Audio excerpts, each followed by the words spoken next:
This city has been destroyed twice, besieged 23 times, captured and recaptured 44 times across 30 centuries. It has no oil, no river, no natural harbor. By every rational calculation, it should be irrelevant. It is not.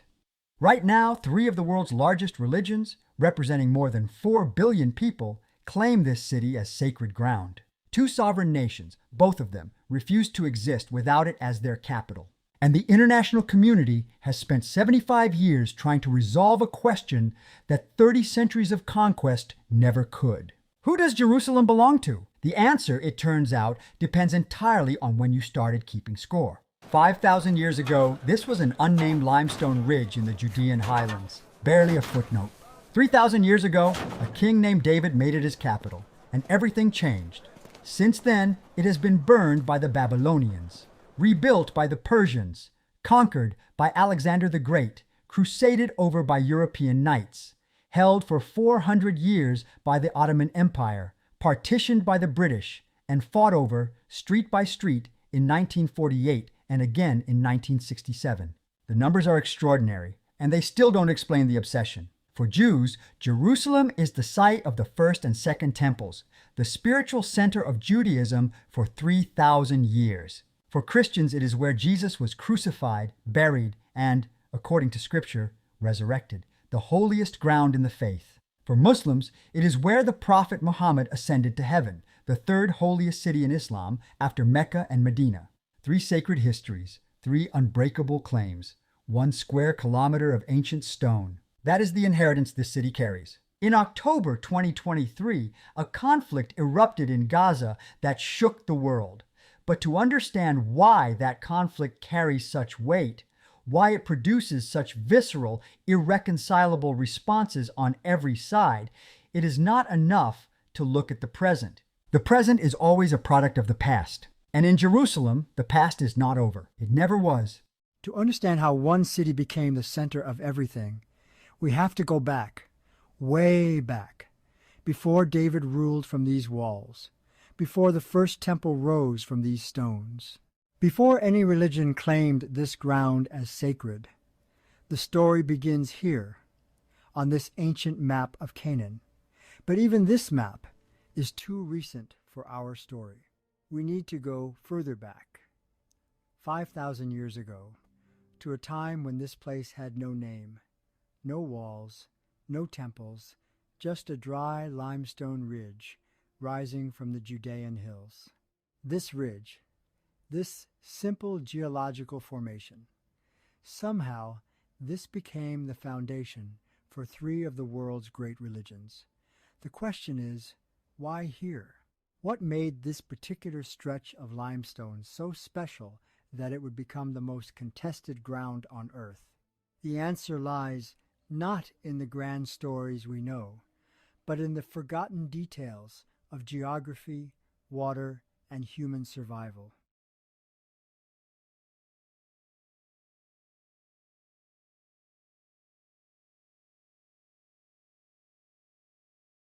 "3,000 years of claims. Every empire that ever rose wanted Jerusalem, not for its resources, not for its coastline, for what it meant.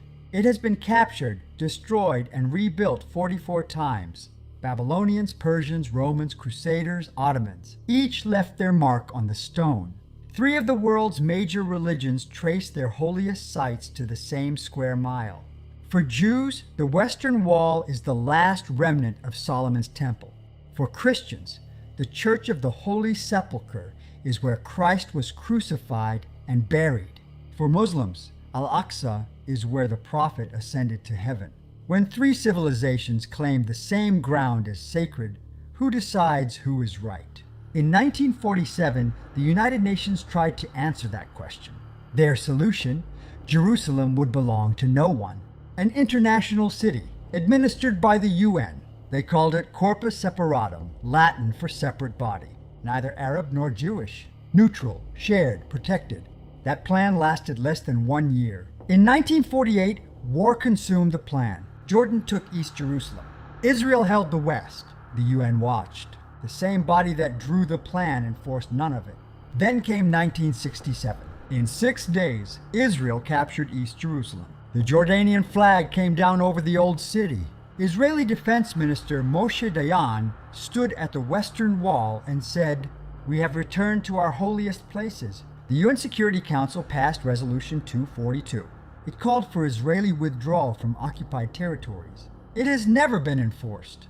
When the most powerful body in the world passes a resolution and then does nothing, what does that resolution actually mean?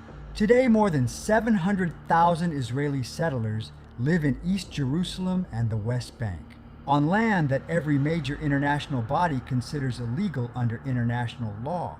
The UN, the EU, the International Court of Justice, every single one.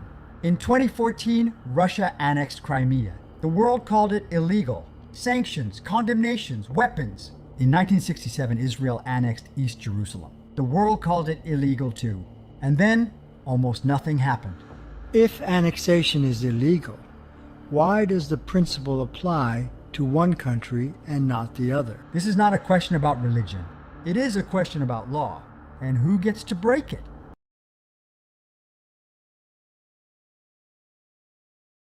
Jerusalem appears in the Hebrew Bible 669 times. It does not appear in the Quran by name, not once. That asymmetry has been used as a weapon by every side in this conflict, but it tells only part of the story.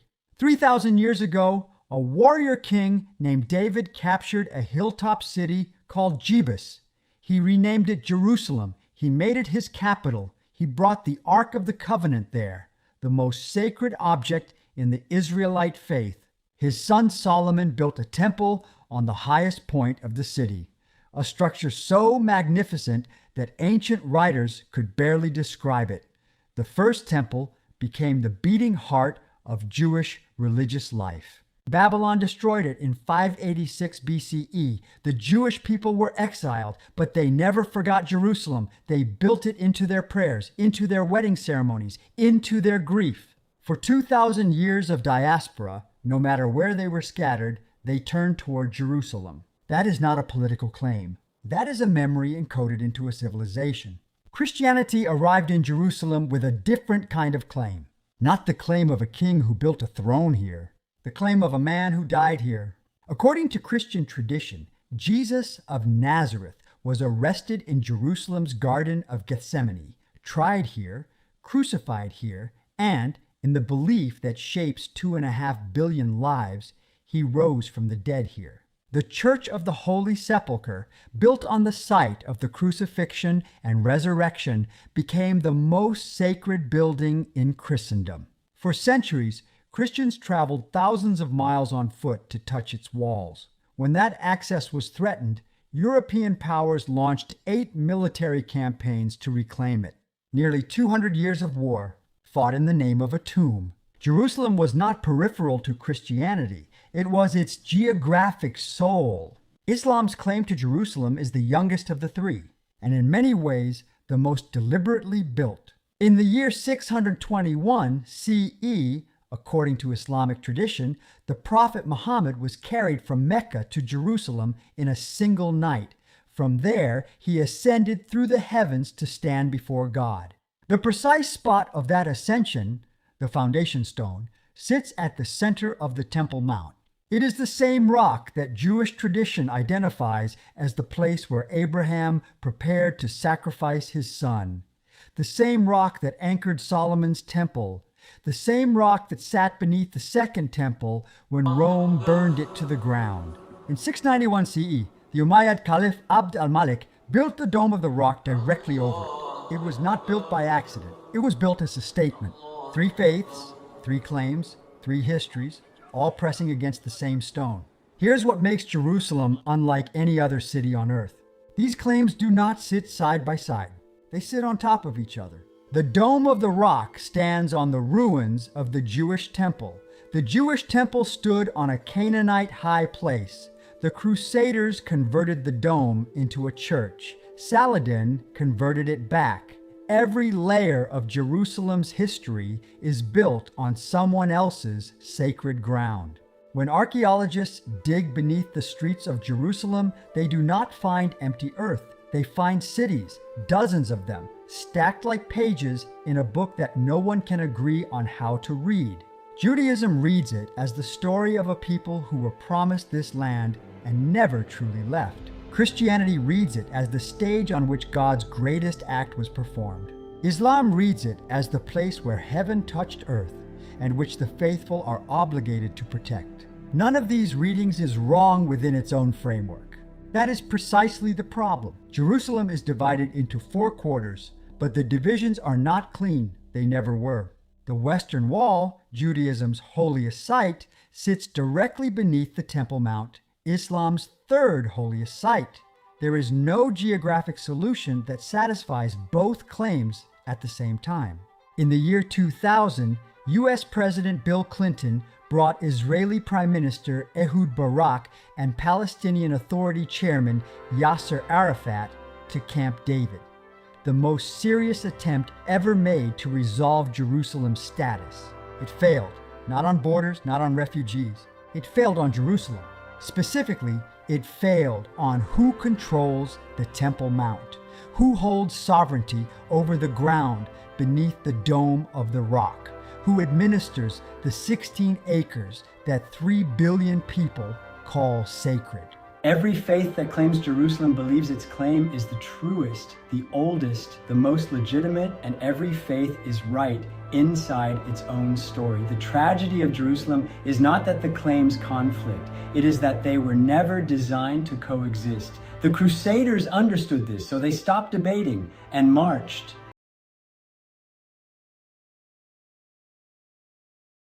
On November 27, 1095, Pope Urban II stood before a crowd in Clermont, France, and said something that would kill hundreds of thousands of people. He told them that the Holy Land, Jerusalem, had fallen into the hands of a people unworthy of it, that Christians were being slaughtered at the holy sites, that God demanded a response. The crowd had one. Historians have debated for centuries what Urban II actually said that day. No transcript survived. What survived was the response. Tens of thousands of people across Europe abandoning their lives, their farms, their families, and marching east. They were not all saints marching for God. Many were younger sons with no inheritance, knights with debts, lords who smelled opportunity in the chaos. The first crusade was faith and greed wearing the same armor. It took 4 years. They crossed the Bosporus. They fought their way through Anatolia. They starved. They cannibalized the dead at the siege of Ma'ara. They kept moving. By the spring of 1099, what was left of them, somewhere between 12 and 15,000 fighters, arrived at the walls of Jerusalem. Jerusalem's garrison was Fatimid, Egyptian Muslim. The city's population was mixed: Muslims, Jews, Eastern Christians. The Fatimids had expelled most of the city's Jews before the Crusaders arrived, anticipating what was coming. They were right to. The Crusaders had no water, no shade, no supply line. The wells around Jerusalem had been poisoned or blocked. Men and horses were dying of thirst before the siege had properly begun. They built siege towers from timber hauled down from the hills. They prayed. They fasted. They walked barefoot around the city walls in a religious procession, the Muslims on the ramparts watching and mocking them. On July 15th, 1099, the towers reached the walls. The walls were breached at the northern end. The Crusaders poured through. What happened next was recorded by the men who did it. That is important. The accounts are not from enemies of the crusade. They are from its participants, men who believed they were doing God's work and wrote about it with something close to pride. Fulcher of Chartres, a chaplain who was there, described the streets of Jerusalem running with blood up to the knees of the horses. Raymond of Aguilers wrote of men wading through blood and bodies on the Temple Mount. He compared it, approvingly, to the fulfillment of biblical prophecy. Every Muslim in the city was killed: men, women, children, the elderly. Those who attempted to surrender were cut down. Those who climbed to the rooftops were thrown off. Those who locked themselves inside the Al-Aqsa Mosque were burned alive when the Crusaders set it alight. The Jewish community of Jerusalem had sheltered in their main synagogue. The Crusaders locked the doors and burned it with them inside. In 2 days, a city that had held life for 3,000 years was emptied of it. The Crusaders then walked many of them weeping, to the Church of the Holy Sepulchre. They prayed, they gave thanks, they believed God had been honored. The gap between what they believed and what they had done is one of the most disturbing windows in all of human history. It would not be the last time Jerusalem was taken in God's name. It would not be the last time the takers believed they were righteous. The Crusaders had taken Jerusalem, now they had to hold it. They established the Latin Kingdom of Jerusalem, a European colony planted in the middle of the Islamic world. It stretched from the Sinai to the mountains of Lebanon. It was always outnumbered, always dependent on the sea for reinforcement, always aware that the moment Europe lost interest, it would be consumed. They built fortresses that still stagger the imagination: Crac de Chevalier, Belvoir, Montfort, structures designed not for comfort, but for survival, because survival was never guaranteed. On the Temple Mount, they transformed the Dome of the Rock into a Christian church. They called it the Templum Domini, the Temple of the Lord. They removed the Arabic inscriptions. They hung a gold cross from its summit. They converted Al-Aqsa Mosque into a royal palace for the Crusader king. For the Muslim world, these were not administrative decisions. They were desecrations, and they were not forgotten. For 88 years, the Kingdom of Jerusalem survived on borrowed time. It survived on the fragmentation of the Islamic world, on the fact that the Fatimids in Egypt, the Seljuks in the east, and the various Sunni princes of Syria could not stop fighting each other long enough to present a unified front. Then one man changed that. Salah ad-Din Yusuf ibn Ayyub was not an Arab. He was Kurdish, born in Tikrit in modern-day Iraq in 1137. His father was a soldier. His uncle was a general. He grew up inside a military world and learned its logic early. He was not, by early accounts, destined for greatness. He preferred books to battles in his youth. He studied Islamic law and theology.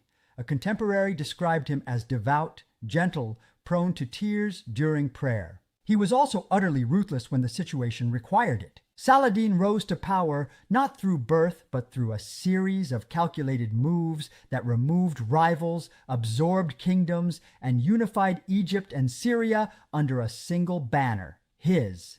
He was 40 years old before he turned his full attention to Jerusalem. His stated purpose was jihad, the recapture of the holy city. His actual genius was political. He understood that the Crusader kingdom's greatest weakness was not its walls, it was its leadership.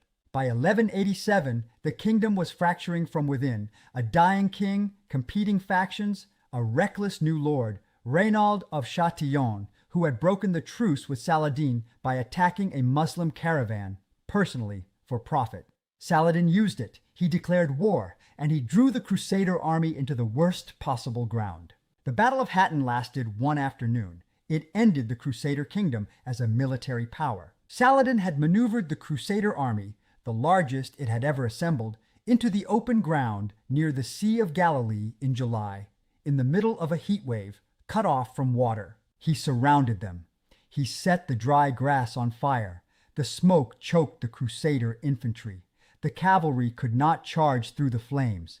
The foot soldiers collapsed from thirst and heat before the fighting had properly begun. By the end of the day, the Crusader army effectively ceased to exist. The King of Jerusalem was captured. The true cross, the most sacred relic in Christendom, carried into battle as a talisman, was taken. Saladin personally executed Reynald of Chatillon.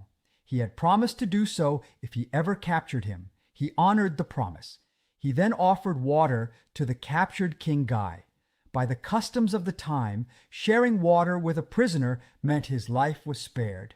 Saladin understood the symbolism of every gesture. Jerusalem fell on October 2nd, 1187, 88 years after the massacre. Saladin did not repeat 1099. He offered terms. The Christian population could leave, ransomed for a price. Those who could not pay would be taken as slaves. Saladin's brother paid the ransom for 10,000 of the poorest out of his personal treasury. Saladin himself freed another 7,000. He did not burn the Church of the Holy Sepulchre. He did not sack Christian churches. He removed the cross from the Dome of the Rock, the same cross the Crusaders had mounted on it. and restored the building to its function as a mosque. The contrast with 1099 was not accidental. Saladin understood that the story of how you take a city follows you for centuries. He had watched what the massacre had done to the Crusaders' legitimacy in the eyes of the world. He chose differently.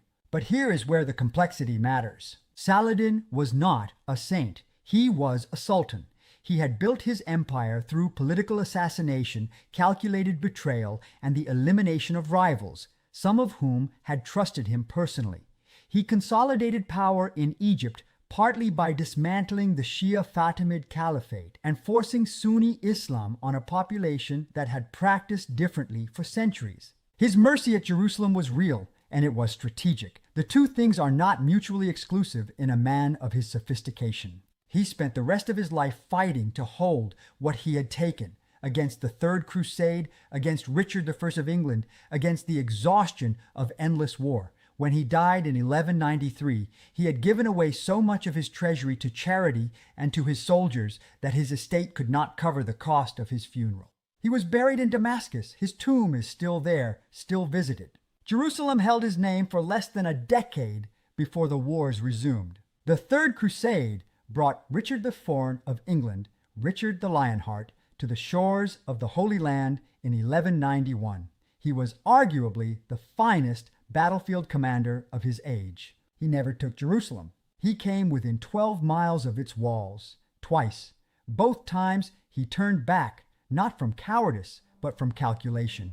He knew that if he took the city, he could not hold it. The supply lines were too long. Europe's interest was already fading. A captured Jerusalem would simply be lost again. Instead, he negotiated. In 1192, Richard and Saladin agreed to a truce. Christians could visit Jerusalem as pilgrims. Muslims would retain political control. It was not the outcome either side had wanted. It was the outcome history demanded. The strangest chapter came 37 years later. The Holy Roman Emperor Frederick II arrived in the Holy Land in 1228. He had been excommunicated by the Pope twice. He spoke Arabic. He had intellectual friendships with Muslim scholars. He was, by any measure, the wrong man to lead a crusade. He walked into negotiations with the Ayyubid Sultan al-Kamil, Saladin's nephew, and emerged with a treaty. Christians would receive Jerusalem, Bethlehem, and Nazareth. Muslims would retain the Temple Mount. The arrangement would last 10 years. The Pope was furious. The Crusader lords in the Holy Land were furious. Jerusalem had been reclaimed through diplomacy instead of blood, and neither side knew what to do with that. It lasted 15 years. Then Jerusalem fell again, this time to the Khwarezmian Turks in 1244. It would never return to Christian hands. The end came in 1291, at Acre, the last major Crusader stronghold on the coast. The Mamluk army arrived with siege engines and overwhelming numbers. The fighting was brutal, even by medieval standards. The city fell in a single day. 200 years of crusading, hundreds of thousands dead, and Jerusalem was exactly where it had been before Urban II gave his speech in Clermont. Except it wasn't, because the Crusades left something behind that no treaty could remove. A fracture between the Islamic world and the Christian West that has never fully healed. 800 years later, when Western powers intervene in the Middle East, the word crusade still carries weight, still carries memory, still carries blood. In January 1517, the Ottoman Sultan Selim I took Jerusalem from the Mamluks in a campaign that barely qualified as a battle. The Mamluks, who had held the city since defeating the Mongols in 1260, had already been broken at the Battle of Marj Dabik in Syria. Jerusalem was a formality. The Ottomans walked in. It would be their city for exactly 4 centuries. Suleiman the Magnificent became Sultan in 1520. Within a decade, he had turned his attention to Jerusalem's defenses, not because it was militarily significant, but because it was symbolically everything. The walls you see surrounding the old city of Jerusalem today are his, built between 1537 and 1541. 36 towers, 8 gates, 4 kilometers of stone. He also restored the water system, repaired the Dome of the Rock, retiled its exterior in the blue and turquoise Iznik ceramic that still covers it today.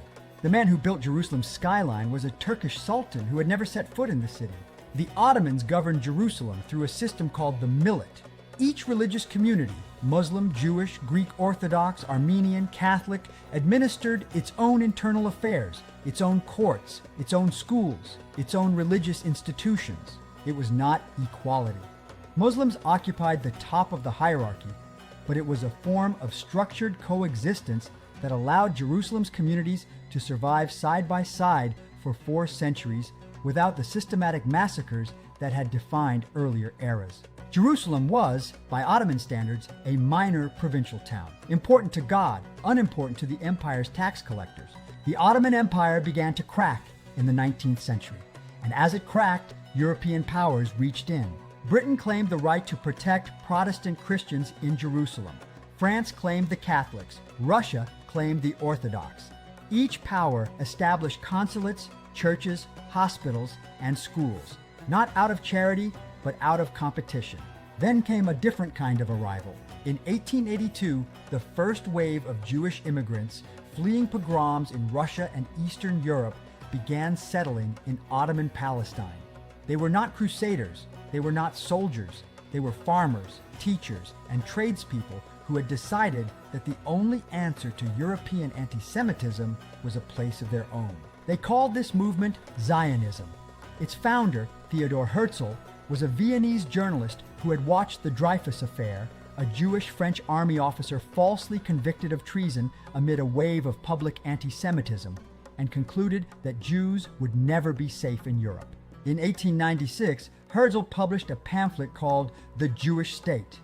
He proposed Argentina or Palestine as possible homelands. He tried to negotiate with the Ottoman Sultan directly. He died in 1904, aged 44, before seeing what his idea would become. When the First World War began in 1914, the Ottoman Empire made a choice that would cost it everything. It sided with Germany. Britain, fighting on every front, opened a campaign in the Middle East. The goal was not Jerusalem. The goal was to destroy the Ottoman Empire's ability to threaten British supply lines through the Suez Canal. Jerusalem was a target of opportunity that became a target of symbolism. On December 11, 1917, General Edmund Allenby entered Jerusalem. He had been instructed by London that the moment carried weight. He understood what the city meant. He did not ride in on horseback. Every conqueror in Jerusalem's history had ridden in, a deliberate display of dominance. Allenby dismounted at the Jaffa Gate and walked, on foot, through the same gate Suleiman the Magnificent had built, past walls that had stood for 4 centuries. The Ottoman era was over. 400 years of relative quiet ended in an afternoon. The British had taken Jerusalem, but they had already promised it, in different words to different people, twice. 2 promises, 1 city, the same stone.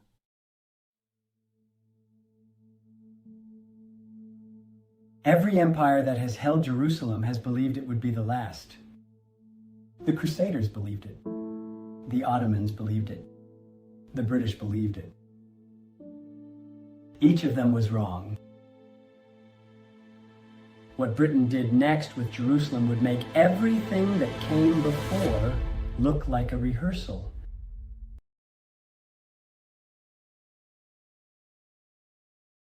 On November 2, 1917, the British Foreign Secretary Arthur James Balfour wrote a letter. It was 77 words long. It said that Britain viewed with favor the establishment of a national home for the Jewish people in Palestine, provided that nothing would be done to prejudice the civil and religious rights of existing non-Jewish communities. 77 words, 2 communities, 1 land, no map. 2 years earlier, Britain had made a different promise. In letters exchanged between High Commissioner Henry McMahon and Sharif Hussein of Mecca, Britain had suggested, in language deliberately vague enough to be deniable, that Arab independence across much of the Middle East would follow the war. Palestine's exact status in those letters has been argued about ever since. The British made both promises for the same reason. They needed allies. They were fighting a world war, and they were losing. They would say almost anything to anyone who could help. When the war ended, Britain was handed the League of Nations mandate over Palestine. They now had to govern a territory where 2 communities, Jewish and Arab, had both been told it would be theirs. There is no version of that situation that ends cleanly. Through the 1920s and 1930s, Jewish immigration increased, slowly, then dramatically. The rise of European anti-Semitism, pogroms, the shadow of what was coming in Germany. Jews came because they had to, because Europe was becoming a place where they could not survive. The Arab population of Palestine watched this and understood what it meant. In 1936, they launched a general strike. Then, an armed uprising. 3 years of revolt, brutally suppressed by British forces with the help of Jewish paramilitary units. Both sides learning things about the other they would not forget. Then came the Holocaust. 6 million dead, and the survivors, those who made it out of the camps, had nowhere to go. The United States had immigration limits. Europe had no desire to take them back. Palestine was where they came. Britain, trying to preserve Arab goodwill and manage the mandate, turned ships back at sea.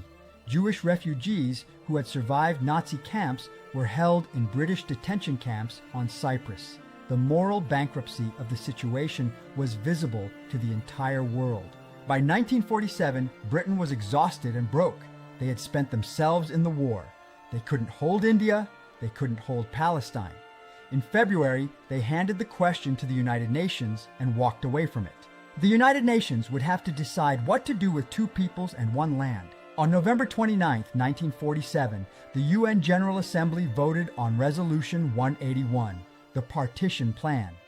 The proposal divided Palestine into a Jewish state and an Arab state. Jerusalem, because no one could agree on it, would be an international city under UN administration. 33 nations voted yes, 13 voted no, 10 abstained. The Jewish community accepted the plan, imperfect, smaller than they wanted, but a state, a legal, internationally recognized state, after 2,000 years. The Arab states rejected it. The Arab Higher Committee rejected it. The argument was not unreasonable. A plan designed in a building in New York was drawing lines through land where people had been living for generations, and the people most affected had not been asked. What followed was not a negotiation, it was a war. On May 14, 1948, David Ben-Gurion stood in Tel Aviv and read out a declaration. The State of Israel was born.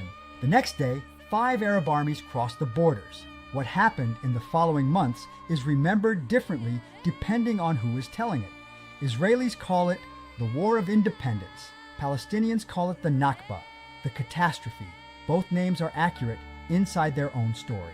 When the fighting stopped, somewhere between 700,000 and 750,000 Palestinians had been displaced from their homes. Some fled the war, some were expelled, many were told they could return once the fighting ended. The fighting ended. They were not allowed to return. The state that was established held more territory than the partition plan had proposed. Jerusalem was cut in half. The armistice line, what would become known as the Green Line, ran through the city. Jordan held the eastern side, including the Old City, the Temple Mount, the Western Wall. Israel held the western side. For the first time in centuries, Jewish people could not reach their holiest site. The Western Wall was on the other side of a barbed wire border. For 19 years, Jerusalem was 2 cities wearing the same name. The line ran through streets, through neighborhoods, in some places, through buildings, barbed wire and concrete barriers where there had been roads. This was not a frozen peace. It was a pause, wrapped in humiliation, waiting to break. Through the late 1950s and into the 1960s, Gamal Abdel Nasser of Egypt became the voice of Pan-Arabism. The idea that Arab nations, unified, could reverse what had happened in 1948. The rhetoric built, the armies prepared, the pressure accumulated.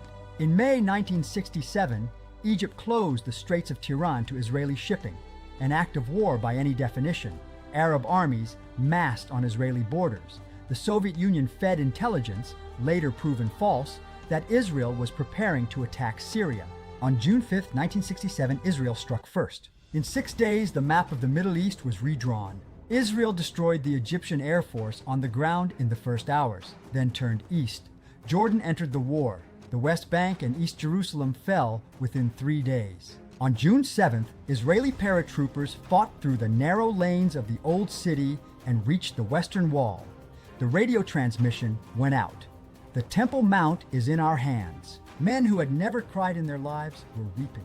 By June 10th, Israel had also taken the Sinai, Gaza, and the Golan Heights. A country that had feared it was about to be destroyed now controlled territory 3 times its original size. Within days, Israel annexed East Jerusalem, not the West Bank, just Jerusalem.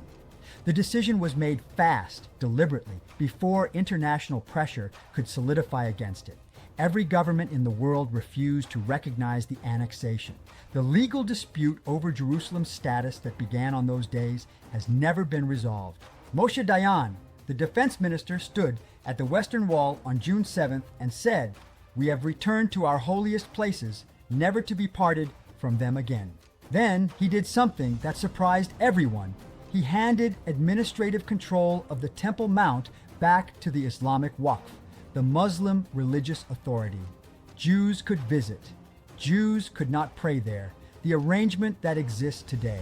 It was one of the most consequential decisions in the city's modern history, and it was made by a victorious general in the immediate aftermath of a war in a matter of hours. For 26 years, the conflict simmered. Wars, occupation, intifadas, and then, in September 1993, 2 men shook hands on the White House lawn.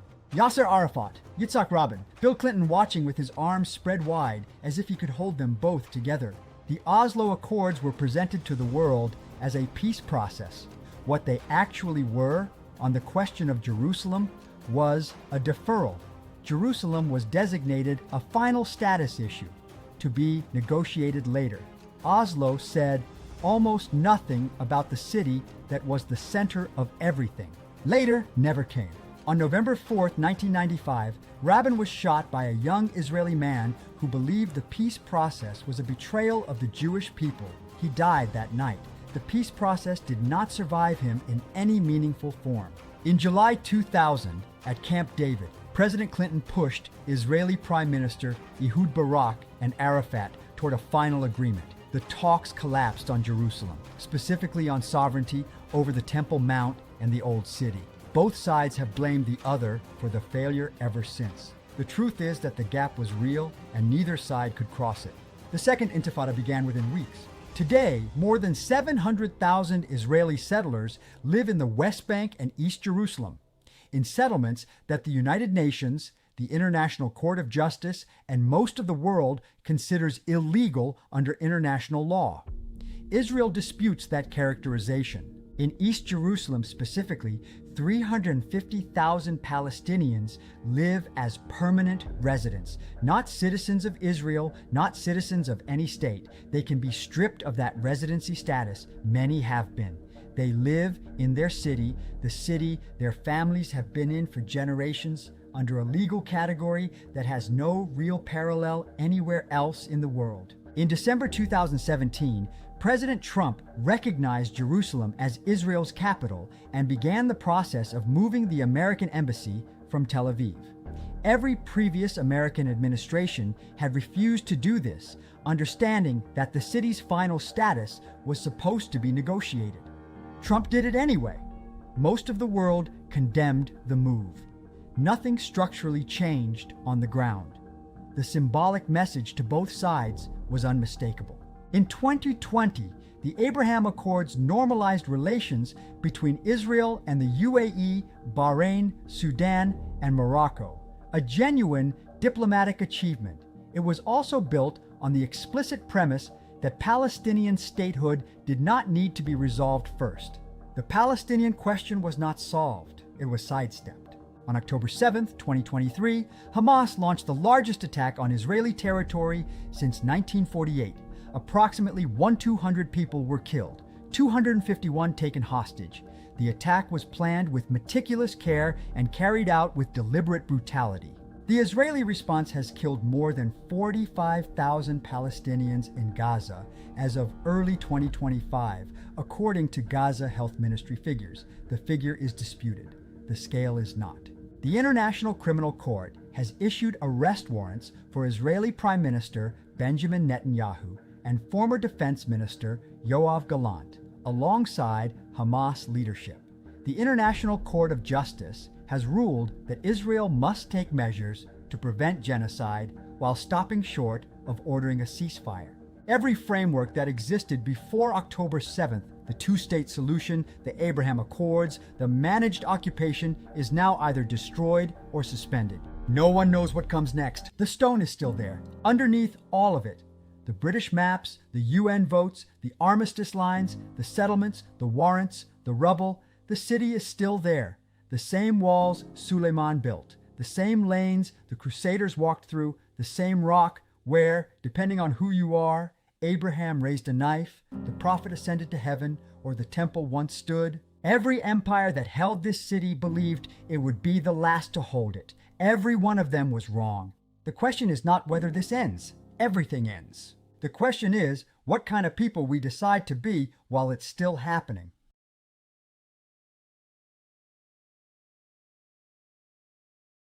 For one afternoon, it looked like it might end. On the lawn of the White House, two men who had spent decades trying to destroy each other extended their hands. Yasser Arafat, Yitzhak Rabin. The Oslo Accords, a framework, not a solution, a framework. And in that framework, buried in the fine print of a document the world called peace, Jerusalem was left for last. Not because it was unimportant, because it was too important. Every negotiator in that room knew that whoever touched Jerusalem first would lose their government, so they agreed to agree later. Later became never. Rabin was not a man who trusted peace easily.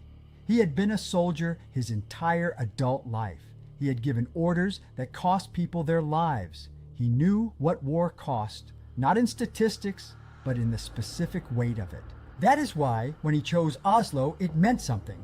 He gave a speech that day that few people remember now. He said, "We who have fought against you, the Palestinians, we say to you today in a loud and clear voice, enough of blood and tears. Enough." In the streets of Tel Aviv, people danced. In Gaza, people wept with something that might have been hope. 2 years later, Rabin stood at a peace rally in Tel Aviv. Hundreds of thousands had come. The crowd sang Shir LaShalom, a song for peace. He sang with them. He folded the paper the lyrics were printed on and placed it in his breast pocket. At 9:50 in the evening, as he walked to his car, a young man stepped forward and fired twice. The paper was still in his pocket when they carried him into the hospital. The blood-stained lyrics of a peace song. He died at 11:10 that night. Yigal Amir, 25 years old, Israeli, a law student who believed the land was God's covenant and that Rabin had no right to negotiate any of it away. He fired twice. That was enough. His wife, Leah, was not at the rally that night. She spent the rest of her life saying one thing in interview after interview. "He took everything from me." 3 words. Oslo did not die with Rabin, but something essential left with him. In July of 2000, Bill Clinton called both sides to Camp David for one final attempt. 14 days of negotiations. 14 days of maps and percentages and corridors and sovereignty. And at the center of every argument, every counterproposal, every failed offer, Jerusalem. The Israelis offered significant territorial compromise. But the Old City, the Temple Mount, Al-Aqsa, these were not fully on the table. Arafat refused. He refused, not because he was reckless. He refused because he understood something that Clinton's negotiators could not fully account for. That the leader who signed away Al-Aqsa would not survive the walk back to his own people. The talks collapsed. 2 months later, Ariel Sharon walked to the Temple Mount with 1,000 security personnel. It was a statement, a provocation, a declaration in the language of presence rather than words. The next morning, the second Intifada began. 5 years of suicide bombings, military incursions, checkpoints, curfews. 3,000 Palestinians killed, 1,000 Israelis killed. Among the dead, a 12-year-old boy named Mohammed al-Dura filmed in real time crouching behind his father in Gaza, caught in crossfire. The footage was broadcast around the world within hours. His father survived. He gave interviews for years afterward. He never stopped speaking about his son. He held up photographs at every opportunity. He told the same story to every journalist who came to him. He never stopped speaking because speaking was the only thing left. In 2002, Israel began building the barrier, called a security fence by Israel, called a wall by everyone else, 709 kilometers long, in places 8 meters tall. It stopped the suicide bombings. That is documented. That is real. It is also documented that it cut communities in half, that farmers were separated from their land, that families who had lived within walking distance of each other now lived on opposite sides of 8 meters of concrete. In 2004, the International Court of Justice ruled the barrier illegal under international law. Construction continued. While the barrier rose, the settlements expanded. 700,000 Israeli settlers now live in the West Bank and East Jerusalem, on land that under international law has been consistently ruled as occupied territory. The settlements are not randomly placed. They are built on hilltops that control water sources and road access, built in patterns that, on a map, make a contiguous Palestinian state geometrically impossible. This is not commentary. This is geography. In 2005, Israel withdrew its settlers and soldiers from Gaza.